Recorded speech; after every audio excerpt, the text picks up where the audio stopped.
मुझे नहीं लगता अब किसी को इंसाफ मिलने वाला है। उस लड़की को इंसाफ मिलेगा जिसके साथ इतना ज़्यादा बुरा हुआ, क्योंकि ये पहली बार नहीं हुआ, ये बहुत बार हो चुका है। होती हैं चीज़ें, बंद हो जाती हैं, होती हैं बंद हो जाती हैं। मुझे समझ में नहीं आ रहा कि लोग ऐसे कैसे कर सकते हैं, कोई इंसान इतना हैवान कैसे बन सकता है। उस लड़की की जो पिक्चरें, जो कुछ चीज़ें सामने आई हैं, वो देख के ऐसे दिल खोलता है।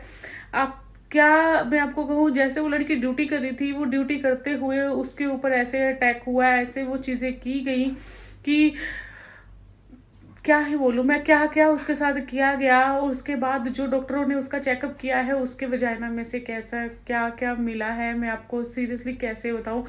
कितना ज़्यादा, मतलब एक एक इंसान नहीं कर सकता ये सब, सिर्फ एक इंसान नहीं कर सकता ये, बहुत ज़्यादा लोगों का काम है ये सब चीज़ों का जो उन्होंने किया है।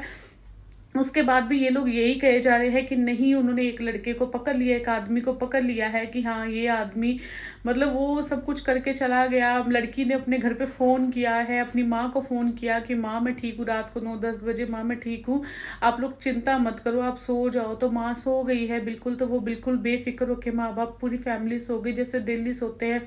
तो उन लोगों ने ये सोचा होगा ना, हमारी बेटी पता नहीं कैसे आराम से बैठी होगी, ये काम पे ही होगी, रात को ड्यूटी कर रही होगी, जैसे सुबह होती है तो उनको फ़ोन आ जाता है कि आपकी बेटी बहुत बीमार है, ऐसे बोल दिया जाता है कि आप आ जाए फटाफट। तो फिर उनको पहुँच बोला, उनके माँ बाप इतने ज़्यादा परेशान हो जाते हैं, आस पड़ोस के कुछ लोगों को लेके अपने साथ हॉस्पिटल चले जाते हैं, जहाँ पे उनको 3 घंटे वेट करने में लगाया गया।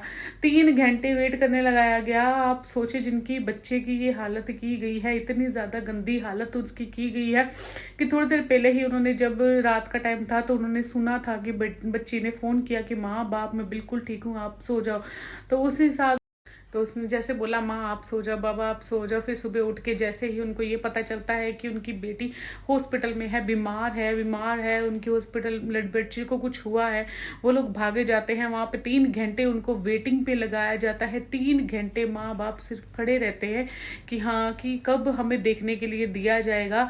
तो इतना ज़्यादा, मतलब कोई कैसे ही कर सकता है। ये एक पहली बार का काम नहीं है, ये बहुत बार ऐसी चीज़ हो सकती है, हो जाती है लाइफ में। मतलब कोई, उसके बाद इतना ज्यादा रोष हो रहा है, हर बार ऐसे होता है, हर बार थोड़ी देर की बातें होती है, उसके बाद फिर शांत हो जाते हैं सब लोग, एकदम शांति से इन चीजों को कवर कर दिया जाता है। और इन चीजों के पीछे लगे भी हुए हैं लोग कवर करने के लिए। क्या हो रहा है, जो होटल का जो वो रूम, हॉस्पिटल का रूम था, उसके साथ वाला जो रूम है, उसको तोड़फोड़ स्टार्ट हो चुकी है। उसकी उसकी दोबारा से कंस्ट्रक्शन वर्क उनका स्टार्ट हो चुका है कि वहां पे कोई आ ना सके। तो ये ऐसे ही पता चलता है लोगों को, लोगों में रोष फिर दोबारा से आ जाता है, लोग गुस्से में वहां पे जाते हैं और देखते हैं, उस वर्क को रुकवाया जाता है क्योंकि जो सबूत थे उनको खत्म करने की कोशिश की जा रही है। तो मतलब आप उसको इंसाफ क्या दिलाओगे, आप इन चीजों को खत्म करने की कोशिश में लगे हुए हो, आप चाहते हो वो चीजें खत्म हो जाए। तो बहुत, मुझे सीरियसली नहीं लगता, क्योंकि थोड़ा ही टाइम ये चीजें चलेंगी, उसके बाद एकदम शांत हो जाएगा, सब कुछ शांत हो जाएगा, फिर वो ही सेम चलता रहेगा। और एक ही नहीं हुआ, इन दिनों में काफ़ी चीज़ें ऐसी हुई है, काफ़ी जगह पे ऐसी ऐसी चीज़ें हुई हैं कि मतलब मन भी नहीं करता, कि इंसान को हर जगह पे जाने में डर लगता है कि यहाँ पे जाएगा, यहाँ पे कुछ ऐसे ना हो जाए, वहाँ पे जाए, वहाँ पे ना कुछ ऐसे हो जाए। मुझे समझ में नहीं आ रहा कि इंसान क्या कहे, कि उन माँ बाप पे क्या बीती होगी, उनकी क्या हालत हुई होगी, क्या उनके साथ बीता, वो उनके अलावा कोई और नहीं जान सकता। तो मन इतना ज़्यादा परेशान होता है सोच के, ये दिल दुखता है कि जैसे ही माँ बाप वहाँ पे, मैं 2 मिनट के लिए चुप हो गई थी, स्लो हो गई थी कुछ, और मैंने बात चेंज थोड़ी सी कर ली थी क्योंकि मेरी छोटी बेटी घर पे है, मेरी बेटी अंदर आ गई थी कमरे में, तो मुझे वो बात को थोड़ी सी चेंज करना पड़ा। मैं नहीं बोल सकती सामने, बच्चे पूछेंगे कि क्या है, क्या हो रहा है, आप किस बारे में बात कर रही हो। तो मन, मतलब एक माँ को तो डर लगता ही है। आप यकीन मानोगे कि बहुत, मैं आपको ऐसी ऐसी बातें बताने वाली हूँ कि आप खुद सोचोगे कि ये यहाँ पे भी होता है, हम लोग अब्रोड रहते हैं, यहाँ पे भी बहुत चीज़ें होती हैं। पर मैं आपको अभी भी वो वीडियो के बाद उसी लड़की के बारे में ही बताऊंगी कि क्या हुआ। फिर उसके जब पापा को सिर्फ 3 घंटे की मगजमारी करने के बाद जब उसके पापा अंदर हॉस्पिटल के अंदर गए, तो उन्होंने क्या देखा है, उनकी लड़की की दोनों टांगें खुली हुई हैं, वो क्या हालत हुई होगी उनकी, मतलब इतने बुरे तरीके से उसका रेप किया गया है, इतने बुरे तरीके से किया गया है। दोनों टांगे खुली हुई थी, आंखों में जो चश्मा लगा हुआ था वो आंखों के अंदर गया हुआ था। कोई इंसान इतने जलीली से कैसे कर सकता है? पर वो सीरियसली बात है कि एक बंदे का काम नहीं है। ये लोग क्या करते हैं, पैसे वैसे खिला देते हैं, किसी एक के ऊपर नाम लगा देते हैं। मुझे नहीं लगता कि वो अगर उस आदमी ने किया है तो उसने अकेले नहीं किया, और ऊपर से वो कह भी रहा है कि मैं मानता हूँ अपना गुनाह और मुझे फांसी दे दो। ऐसे कौन कह सकता है? आजकल ऐसी चीज़ें बहुत चलती है कि जो बहुत अमीर माँ बाप के बच्चे होते हैं वो पैसे दिलवा के सब चीज़ों को ख़त्म कर देते हैं। और आप लोग देख भी रहे हो, जैसे ही वो जो 7 वाला रूम है वहाँ पे कंस्ट्रक्शन वर्क स्टार्ट कर दिया गया। इतनी भी क्या जल्दी थी भाई, थोड़ी देर रुक जाते। इतना केस हुआ है। 9 तारीख का ये सीन है, 9 तारीख की ये घटना है जो हुई है। तो इंसान को चाहिए कि इतनी भी क्या जरूरत पड़ी है इतनी जल्दी कि आप लोग उसको कंस्ट्रक्शन वर्क को स्टार्ट कर रहे हो, रुक जाओ। और प्रिंसिपल का क्या हुआ? प्रिंसिपल को वहां से प्रिंसिपल ने कहा कि मैं तो रिजाइन ही दे देता हूँ। वहां के प्रिंसिपल ने रिजाइन दे दिया, उसको साथ में किसी और हॉस्पिटल में जॉब मिल गई। तो प्रिंसिपल को साथ वाले ही हॉस्पिटल में जॉब मिल गई, उसका क्या गया? उसका कुछ भी नहीं गया। ऐसे रिजाइन करना चाहिए, ये होना चाहिए, ये सही है। वो माँ बाप के साथ, एक माँ जिसने अपने बच्चे को पैदा करके इतना बड़ा किया, बाप ने इतना बड़ा किया, उनके साथ इतनी बुरी चीज हो चुकी, उनके बच्चे के साथ हो चुकी, मतलब इतनी दरिंदगी के साथ उसको मारा गया है रेप करने के बाद। वो ये एक बंदे का काम नहीं है, ये काफी लोगों ने किया है और इसको छुपाया जा रहा है। जो आस पड़ोस के जो हॉस्पिटल है वहां पे सारे जो भी काम थे उनके सब बंद कर दिए गए हैं। उन्होंने कोई भी सेवा सुविधा नहीं दे रहे हैं वो किसी को, और वो खुद भी कह रहे हैं कि हम लोग मोर्चे पे हैं। और देख भी रहे हैं जहाँ पे ये हॉस्पिटल है वहां पे दूर दूर कहीं और हॉस्पिटल नहीं है कि वो लोगों को, जो बेसहारा लोग हैं जिनके पास गाड़ी वाड़ी कुछ का भी ऑटो तक का किराया नहीं होता, वहां पे वो लोग आते हैं, उनकी सेवा ये लोग करते हैं। तो वो लोग जब वहां से वापस जा रहे हैं तो कह रहे हैं कि देख के बर्दाश्त नहीं हो रहा, हमें इतनी ज्यादा तकलीफ हो रही है। मैं सोचती हूँ कि इंसान कहाँ सेफ है, कहाँ सेफ है। मैं रियली ये बात बोलती हूँ। मैं आपको एक बात बताती हूँ, यहाँ पे एक अच्छी जगह, तालीम देने वाली जगह है। हम लोग यहाँ पे है, बहरीन में है, तो अच्छी एक तालीम देने वाली जगह है।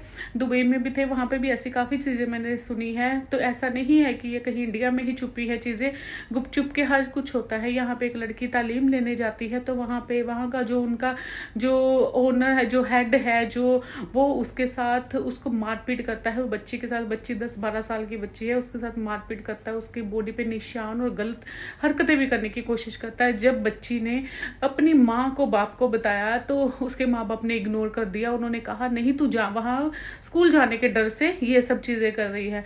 मुझे इतना ज्यादा गुस्सा आया, मैंने जाके उनकी माँ को कहने का ये फैसला किया है। मैं सोच रही हूँ कि मैं जाऊंगी जल्दी तो उनके माँ बाप को जाके कहूंगी कि आपकी बच्ची ने ये चीजें बताई हैं, ये आपकी बच्ची ने मेरी बच्ची को बताई है ये सब।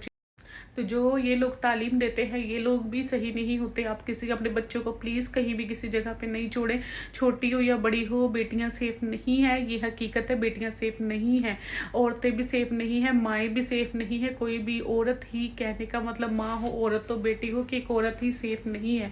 उसके माँ बाप पे क्या बीत रही होगी ज़रा ये सोचे, जिन्होंने लास्ट टाइम अपनी बेटी से बात की थी कि बेटी ने कहा मम्मी मैं बिल्कुल ठीक हूँ, पापा मैं बिल्कुल ठीक हूँ। उनके ऊपर जब बाप ने अपनी बेटी को इस अवस्था में देखा हॉस्पिटल के अंदर, उनके ऊपर क्या बीत रही होगी। और उनको कोई जस्टिस नहीं दिया जा रहा। 3 घंटे के बाद उनको इतनी मगजमारी करने के बाद देखने दिया गया, वो भी ऐसी हालत में। और उसके बाद उनको फोन बाद में क्या आता है, सेकंड फोन उनको ये आता है कि आपकी बेटी ने आत्महत्या कर ली है, कि आपकी बेटी ने आत्महत्या कर ली है। ये उनको ये वाली कॉल आती है। मतलब देखिए आप कितना गिरोगे, कितना छुपाने जाओगे। और इतने बड़े बड़े मंत्री ऊपर से बकवास कर रहे हैं, इतना ज्यादा ये बकवास कर रहे हैं। उसने तो आत्महत्या की थी, कुछ भी नहीं था, ये था वो था। एक आदमी को पकड़ के आप जेल के अंदर डाल दोगे और कहोगे शांति होगी, चलो ठीक है देश शांत हो गया। और ये ज्यादा देर नहीं चलेगा, ये शांत हो जाएगा, थोड़े दिन का रोष है। और सिर्फ एक जगह पे नहीं हुआ, कोलकाता में नहीं हुआ, बंगाल में भी हुआ, काफी जगह पे हुआ। सेम डे सेम जगह, अलग अलग जगह से रिपोर्ट्स आई हैं इस चीजों की। तो इंसान को खुद डूब के मर ही जाना चाहिए शर्म के मारे कि ऐसी चीजें जो लोग कर रहे हैं वो इंसान, आदमी, भाई, बाप कुछ भी होने के लायक नहीं है। बर्दाश्त नहीं उनको करना चाहिए। तो मैं कहती हूँ आप क्या कहेंगे इसके बारे में, कुछ जरूर कहिए। ऐसे बाप भाई का होना और ऐसे आदमी का होना दुख काटता है इन लोगों के ऊपर, दुख काटता है कि नहीं चाहिए दुनिया में ये सब, बेटी सेफ नहीं है। हम कहीं जाते हैं, मैं आप यकीन मानते हो, मैं कहीं जिम में जा रही हूँ, कहीं भी जा रही हूँ, मैं ये सोच रही हूँ यहाँ पे 4 लड़के होते हैं तो मन में ऐसा डर आ जाता है अजीब सा कि वहां से हम लोग भाग के मैं वापस आ जाती हूँ। मैं नहीं सोचती, मेरे को ऐसे लगता है यार ये है क्या, कुछ भी नहीं है, बट फिर भी ऐसे लगता है ऐसे ये जो हरकतें करते हैं ना, स्पेशली वो लोग गंदी सी शक्ल के होते हैं, ये स्पेशली वो लोग ऐसे होते हैं जो गंदी शक्ल हैवानी लोग होते हैं। तो कहने में ये भी आ रहा था कि उस आदमी ने एक पहले दारू पी थी, उसके बाद वहां पे आया। भाई मेरे को अगर उसने किया है तो मेरे को सिर्फ वो आदमी नहीं लगता, मेरे को लगता है क्योंकि और भी लोग थे उसमें शामिल, क्योंकि एक आदमी ही सिर्फ है, कभी कभी क्या होता है ना, एक औरत भी भारी पड़ जाती है आदमी के ऊपर। पर मेरे को नहीं लगता कि एक आदमी इतनी ज़्यादा हैवानियत, इतनी ज़्यादा हरकतें ऐसी कर सकता है और ऊपर से एकदम आके बोलेगा कि हाँ मैंने उसको, जब पकड़ा गया उसका हेडफोन वहां पे गिरा हुआ था, ब्लूटूथ जैसे कनेक्ट हो गया उसके फ़ोन के साथ, तो उससे पता चला कि वो आदमी ने ये सब हरकत की है।